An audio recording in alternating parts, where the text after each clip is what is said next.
दिखा कर मुसलमान बना। इसी उद्देश्य से मुसलमानों ने आपको वोट दिया। हम बदनाम हो गए आपके लिए, हम बदनाम हो गए।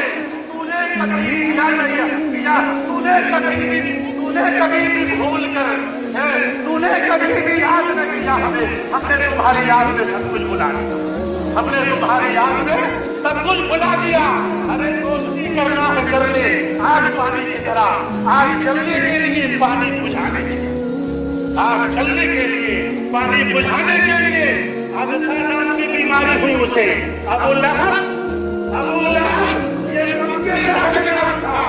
अल्लाह का करना ऐसा हुआ कि मुहम्मद रसूलुल्लाह बोलिए सल्लल्लाहु अलैहि वसल्लम, बोलिए सल्लल्लाहु अलैहि वसल्लम। और जोर से बोलिए, रगों में आवाज आनी चाहिए, सल्लल्लाहु अलैहि वसल्लम। उसके गर्दन में जिस रग को फुला फुला के गालियां देता था, उसके गर्दन में हादसा नामी बीमारी हुई। फोड़ा हुआ, वो फोड़ा सड़ गया। उसकी फोड़े की वजह से वो मरदूद मर गया। मरने के बाद जानते हैं क्या हुआ? उसके बच्चों ने भी उसकी लाश को नहीं छुआ, उसके बच्चों ने भी उसकी लाश को नहीं छुआ। लकड़ी के इशारे से उसकी लाश को घसीट करके एक चौराहे पे रखा गया और उस चौराहे पे पत्थरों से उसकी लाश को भर दिया गया। उसकी लाश में इतनी बदबू आ रही थी। मुहम्मद रसूलुल्लाह सल्लल्लाहु अलैहि वसल्लम की गाली देने वालों को, आप पे लान तान करने वालों को होशियार होना चाहिए। अल्लाह ने अपने नबी की तारीफ फरमाई। अल्लाह के नबी ने कभी किसी को लफ्जी तान तशरीह, मेरा वक्त खत्म हो गया, बहुत सारी बातें मैं लेके आया था। अल्लाह रब्बुल आलमीन इस एहतजाज को कामयाब बना दे, इस एहतजाज को कामयाब बना दे। मुझे खुशी इस बात की है कि हम तमाम मकासिद फिक्र के उलमा, दानिश्वरान, जिम्मेदारान इस स्टेज पे जमा है।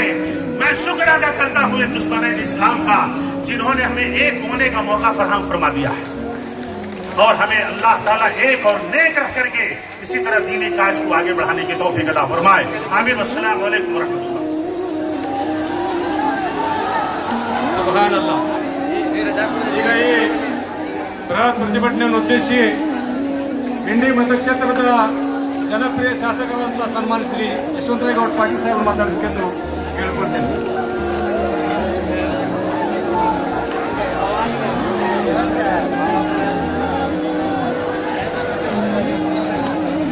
ಈ ಬೃಹತ್ ಪ್ರತಿಭಟನೆಯಲ್ಲಿ ಪಾಲ್ಗೊಳ್ಳತಕ್ಕಂಥ ಎಲ್ಲ ಆತ್ಮೀಯ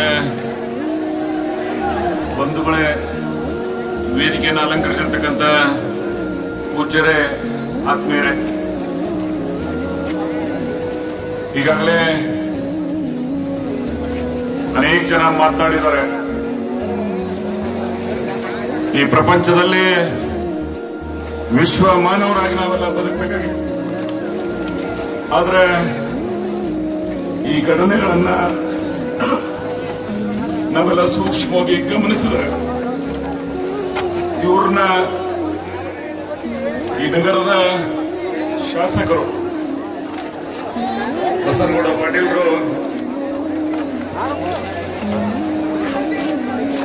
ಅವರ ಇತ್ತೀಚಿನ ಹೇಳಿಕೆ ಇಡೀ ನಾಗರಿಕ ಸಮಾಜ ಇದನ್ನ ಖಂಡಿಸಬೇಕಾಗ್ತದೆ. ಪ್ರವಾದಿ ಮೊಹಮ್ಮದ್ ಪೈಗಂಬರ್ ಅವರ ಬಗ್ಗೆ ಇಡೀ ಪ್ರಪಂಚದಲ್ಲಿ ಒಂದು ಅತ್ಯಂತ ವಿಶೇಷವಾದಂತ ಭಕ್ತಿ ಮತ್ತು ಭಾವ ಇರೋದ್ರಿಂದ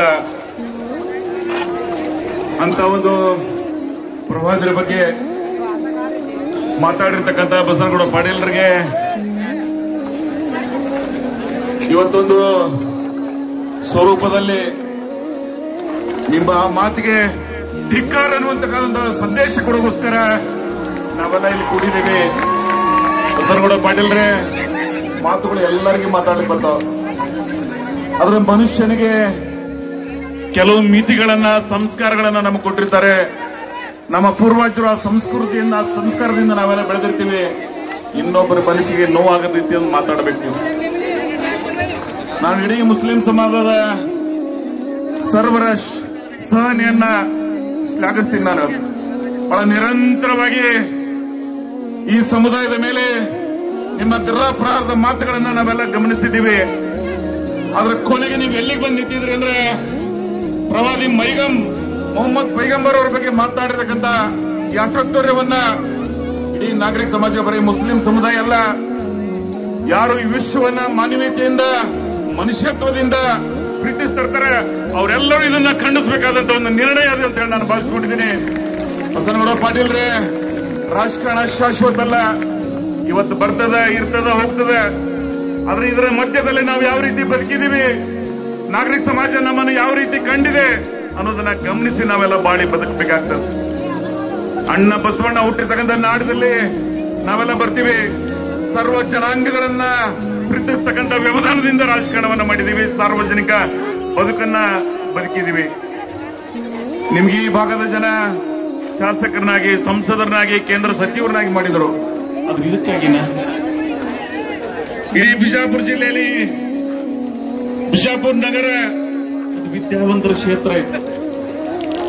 ಇಲ್ಲಿ ಉಸ್ತಾದ್ ಅವರು ಹಿಡಿದು ಅನೇಕ ಜನ ಆಗಿ ಹೋಗಿದ್ದಾರೆ, ಕೆ.ಟಿ. ರಾಠೋಡ್ ಅಂತವ್ರು. ಅದೆಲ್ಲ ಆದ್ರೆ ಯಾರು ಯಾವ ರೀತಿ ನಡ್ಕೊಂಡಿದ್ದಾರೆ ಅನ್ನೋದನ್ನ ನೀವು ನೆನಪಿನಲ್ಲಿ ಇಡಬೇಕಾಗ್ತದೆ.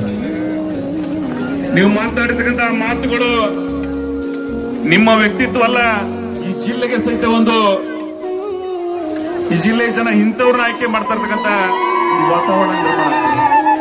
ಬಸನಗೌಡ ಪಾಟೀಲ್ರೇ, ನಾನು ಬಹಳ ಹೆಚ್ಚಿಗೆ ಮಾತನಾಡಕ್ ಹೋಗೋದಿಲ್ಲ. ನಿಮ್ಮ ಮಾತನ್ನ ಖಂಡಿಸೋಸ್ಕರ ನಾವೆಲ್ಲ ಇಲ್ಲಿ ಬಂದಿದ್ದೀವಿ. ನಾನಿವತ್ತು ನಮ್ಮದೇ ಸರ್ಕಾರದ ಮಾನ್ಯ ಮುಖ್ಯಮಂತ್ರಿಗಳನ್ನ, ಮಾನ್ಯ ಗೃಹ ಸಚಿವರನ್ನ, ನಾನು ಜಿಲ್ಲಾಡಳಿತ ಮೊನ್ನೆ ಕೆಲವು ಸಮುದಾಯದ ಮುಖಂಡರಿದ್ದಂತ ಸಂದರ್ಭದಲ್ಲಿ ನಾನು ಮಾತನಾಡಿದ್ದೆ.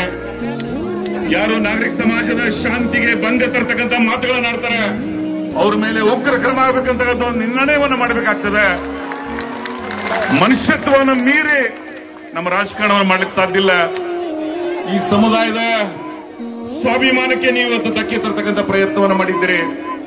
ಮನುಷ್ಯನ ಬದುಕಿಗೆ, ಅವರ ಸ್ವಾಭಿಮಾನಕ್ಕೆ ನೀವೇನಾದ್ರೂ ತೊಂದರೆ ಕೊಟ್ರಿ ಅಂದ್ರೆ ಅದು ಸಹಿಸುವಂತ ಶಕ್ತಿ ಇಲ್ಲ. ಅದು ಬರೀ ಇಸ್ಲಾಂ ಧರ್ಮದ ಬಂಧುಗಳೆಲ್ಲ, ಈ ಧರ್ಮದವರು ನಾವೆಲ್ಲ ಭಾಗ್ಯಾರದಿಂದ ಇಲ್ಲಿ ಬದುಕಿದೀವಿ, ಬಾಳಿದೀವಿ. ಸರ್ವ ಧರ್ಮರು ಅತ್ಯಂತ ಪ್ರೀತಿಯಿಂದ ಬಾಳಿ ಬದುಕಿರ್ತಕ್ಕಂಥ ವಾತಾವರಣ ಸೃಷ್ಟಿ ಮಾಡಿದೀವಿ. ಅದಕ್ಕೆ ನೀವೆಲ್ಲ ಒಂದ್ ಕಡೆ ಕಪ್ಪು ಮಸಿ ಅಂತ ಬಳಸ್ತಾ ಇದ್ದೀರಿ. ಇಲ್ಲೆಲ್ಲ ಬೋರ್ಡ್ಸ್ ಗಳನ್ನು ನೋಡಿದೆ ನಾನು. We want justice. ಗಾಂಧೀಜಿಯವರ ಈ ದೇಶಕ್ಕೆ ಸ್ವಾತಂತ್ರ್ಯ ಪೂರ್ವದಲ್ಲಿ ಒಂದು ಬಡವಣೆಯನ್ನು ಕೊಟ್ಟು ಹೋಗಿದ್ದಾರೆ, ಅದು ಶಾಂತಿ ಮೂಲಕ ಹೋರಾಟ ಮಾಡೋಣ ಅಂತ ಹೇಳಿ. ನಾನೆಲ್ಲ ಬಂಧುಗಳಲ್ಲಿ ಇವತ್ತು ಕಳಕಳಿಯ ಪ್ರಾರ್ಥನೆ, ಬಸನಗೌಡರಾಗಿ ಮಾತನಾಡ್ತಕ್ಕಂಥ ವ್ಯವಧಾನ ನಮ್ದು ಬೇಡ. ಅದಕ್ಕೆ ನಮಗ ಬಸನಗೌಡರಿಗೆ ಬದಲಾವಣೆ ವ್ಯತ್ಯಾಸ ಅನ್ಸೋದಿಲ್ಲ. ಆದ್ರೆ ಬಸನಗೌಡರ ಮಾತುಗಳನ್ನ ಬಹಳ ಶಾಂತಿಯಿಂದ ಅದನ್ನ ನಾವು ಇವತ್ತು ಖಂಡಿಸೋಣ. ಅವರ ಇಡೀ ಇವತ್ತು ಈ ಸಮುದಾಯಕ್ಕೆ, ಆ ಧರ್ಮ ಗುರುವಿಗೆ, ಆ ಸ್ಥಾನಕ್ಕೆ ಏನು ಅಗೌರವ ತೋರಿಸಿದ್ದಾರೆ, ಅವರು ಬೇಷರತ್ತಾಗಿ ಕ್ಷಮೆಯನ್ನು ಯಾಚಿಸಬೇಕಾಗ್ತದೆ. ಒಂದು ವೇಳೆ ಕ್ಷಮೆ ಯಾಚಿಸಲಿಲ್ಲ ಅಂದ್ರೆ ಇದಕ್ಕಿಂತ ಈ ಉಗ್ರ ಹೋರಾಟ ಬೇರೆ ವಿಧಾನದಲ್ಲಿ ಮಾಡ್ತಕ್ಕಂಥ ಪ್ರಯತ್ನವನ್ನು ಮಾಡಬೇಕಾಗ್ತದೆ. ಅದಕ್ಕೆ ಬರೀ ಇಸ್ಲಾಂ ಧರ್ಮದವರಲ್ಲ, ಇಡೀ ಜಿಲ್ಲೆಯ ಜನ, ಈ ನಾಡಿನ ಜನ ಯಾರು ನಾಗರಿಕ ಸಮಾಜವನ್ನ ಪ್ರೀತಿಸ್ತೀವಿ, ಮನುಷ್ಯ ಧರ್ಮವನ್ನ ಪ್ರೀತಿಸ್ತೀವಿ, ಎಲ್ಲ ಧರ್ಮಕ್ಕಿಂತ ಮನುಷ್ಯ ಧರ್ಮ ಒಂದು ಶ್ರೇಷ್ಠದ. ಆ ಧರ್ಮವನ್ನ ನಾವು ಯಾರು ಪ್ರೀತಿಸ್ತೀವಿ, ನಿಮ್ಮ ಪರವಾಗಿ ನಿಮ್ಮ ವಿರುದ್ಧ ಒಂದು ಹೋರಾಟವನ್ನು ಮಾಡಬೇಕಾಗ್ತದೆ. ಅದಕ್ಕಾಗಿ ಸನ್ಮಾನ್ಯ ಬಸನಗೌಡ್ರೆ, ನಿಮ್ಗೆ ಯಾರು ಅಡ್ವೈಸರ್ ಇಲ್ಲ. ನಾನು ಶಿವಾನಂದ ಪಾಟೀಲ್ ಮಾತಾಡಿದೆವು. ಒಬ್ಬ ಪುಣ್ಯಾತ್ಮ ಯಾವ ರೀತಿ ಇರಬೇಕು ಅಂದ್ರೆ ಎಲ್ಲರನ್ನ ಪ್ರೀತಿಸಬೇಕು. ಬಹುತೇಕ ಅವರ ಮಾತುಗಳನ್ನು ಕೇಳಿರ್ತಕ್ಕಂಥ ಪ್ರತಿಯೊಬ್ಬ ಅದನ್ನ ಸೂಕ್ಷ್ಮವಾಗಿ ಖಂಡಿಸಿದ್ದಾರೆ, ಅದು ತಪ್ಪಂತ ಹೇಳಿದ್ದಾರೆ. ಬಹಳ ನಿರಂತರವಾಗಿ ನೀವು ಚುನಾವಣೆಯಲ್ಲೂ ಸಹಿತ ಪ್ರಜಾಪ್ರಭುತ್ವದ ಮೂಲಕ ಗೆದ್ದಿಲ್ಲ.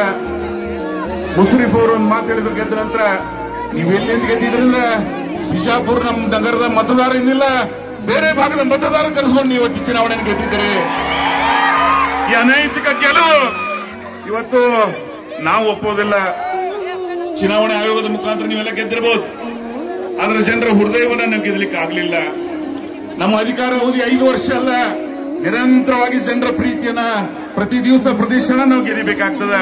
ಅಂದಾಕ್ರ ಮಾತ್ರ ಅದು ಶಾಶ್ವತವಾಗಿ ನಾವು ನೆಲೆ ಉರ್ಲಿಕ್ಕೆ ಸಾಧ್ಯದ.